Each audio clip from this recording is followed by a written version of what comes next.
it can be poison, it is changeable. Even Einstein, you know, has been challenged already. So what chance do we have? And all this economy, all this social, you know, thing is, it's all a con. It's all a con. And you go spend all your how many years to learn, you know, expert in economy and all this thing, just to con people, just to make this world have more of balance. So the answer is that what you must teach your children is teach them have morality, okay? And teach them know this thing. See? And only these two things. Concise, okay? Otherwise, how on earth, even us, adults, we still are so confused. You know, we have an advert in Thailand said that, oh, we should teach our children, you know, to love reading. Reading is good, reading is good. No, it got to read what is good. Read what? Okay? A lot of all this content is just get you deeper into, you know, the jungle, Jerry's jungle. It's very dangerous. We are living in a very dangerous world. So if you love your children, you've got to really prepare your children. Let them know this, the means to happiness, the real happiness. Okay? Very simple. Let them know what right from good, morality, that 2 books. And teach them as much as you can. Bring the mental self back home, take my concept, and then you improvise yourself. But all these tools, so simple, bottle of water, all these, you know, so simple. Teach them that. That is what they know, what they need to know. Without all this knowledge, they can't survive. The children now, they'll be taken away by all this, you know, Jerry, because all this knowledge is wrong from day one. It's wrong from day one. Can you see this, how challenging it is to tell you all this? Okay? It is, if I don't know what I'm talking about, I don't have the courage, the strength to stand up here among all these intellectuals, you know, and tell you all these things. I don't have the courage to do it. But I know what I'm talking about because I know this thing. See, it's in innocent perception. So I know what the ultimate truth is. Okay? Now without this experience on my backbone, I have nothing to offer you. Who am I? Who am I? I don't have the yellow robe. If I have the yellow robe, I have the white robe, whatever I say is supported by the Buddha. The whole institution, if a monk taught, okay? Supported by the whole institution, the Buddha taught for you. That's why people listen. Oh, this, you know, venerable, this and that. Oh, we must listen because it's a monk. But with this form talking, you've got to have the real knowledge, the real wisdom on my backbone. Otherwise, who am I? Supawan. What I got to know Supawan for? In Europe, my student had really lots of headaches. Said that, come on, come, Supawan, come here, Ajahn Supawan, come here, you know, let's come and listen. And they'd like to ask, why? What temple she come from? He come from? I thought that I was at least a nun, you know. No, she doesn't come from a temple. She got a family, live in England, and you know, she have family. Why I have to listen to a woman, a housewife who have family? I only listen to monks. Some people come straight right out. I only listen to monks, especially men. Only listen to monks. So what chance do I have? But that is not my problem. It's their problem, not my problem. Okay? Not my problem.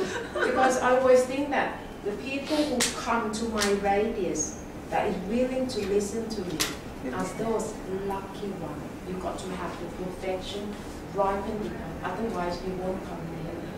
You won't. Okay? That's why I don't care how many people turn up. I teach with the same conviction, with the same energy, no matter 1 or 100 people. Okay? So, this picture can help you a lot. Okay, so especially if you are teachers yourself, you know, you can do a lot to your children. But in the end, don't be too sad, because in the end, we are still living. I will show you the picture of the prison of life. Okay, this whole world, this whole universe is still one stop of the prison of life. That's why it is like this. It is like this. So that's why you must get out from this prison. There is no other way. Nirvana is not an option. No, it's not an option, it's not a choice. It is the one and only goal that all humans have to go. Have to go. Have to leave. You cannot surrender to your imprisoned state, can you? You can't. Right. What time is it now? We're going to practice more of the what's it? The third foundation of mindfulness. I will turn on the music again. Okay. So this time, I'd like you to, you got two legs, right? One leg stay firmly in the house by let your mental eyes know your breathing, movement, and sensations. Whereas the other one, you can leave just, you know, outside the door, ajar door, by listening to the music. Listening to the music. You can even sing along if you want, but try not to if you can. But it isn't wrong if you sing along. Hang on. Let me bring up that picture of pendulum. Where is it? Pendulum.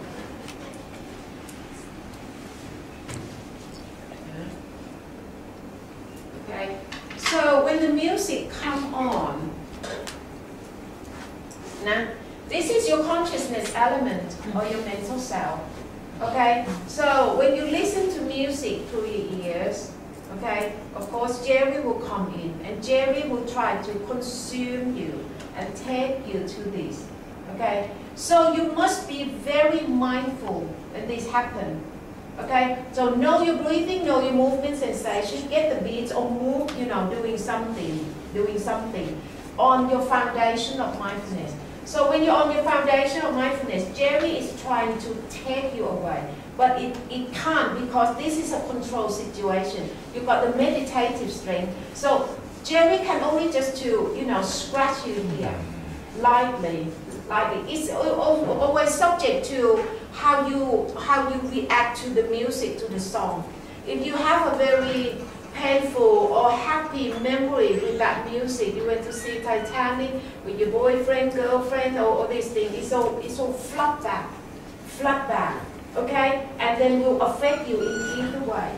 So I want you to see that if Jerry, no matter it's pink or dark, you know, scratch you here, you look and look, okay, and begin to swing like this. Once you look, it will start swinging again. Stand still. So this is normality. So your goal is to maintain the normality of your mental self. Let the pendulum stand still like this. Okay, by breathe deeply also. Huh? Can you understand? You understand? So we're going to practice that again. And then before you open your eyes, we're going to practice the innocent perception. The innocent perception. Yeah, come back to this. If there is no Jerry coming to scratch you, so you just listen to the sounds as they are, which is the innocent perception. It's the innocent perception. Yeah, innocent perception works like this. So the third foundation is about trying to learn how Jerry works objectively, right? How Jerry works objectively. And once Jerry disappears, you go back to your mental state, right? To your mental space. You will see that even though there is no Jerry come in to talk in your head, okay? Now, Jerry and your language is the same. Let's see. Okay. So this is your mental self, and this is your physical self, and this is your language. Your language. So let's see here. If I place a pen in here, I place a pen in here. So you look at the pen. You look at the pen, right? Look at the pen here. You look at the pen. If there is a sound in your head calling this object, saying pen, okay? Saying pen. So you materialize this language in your head, turn out into the spoken language, say pen.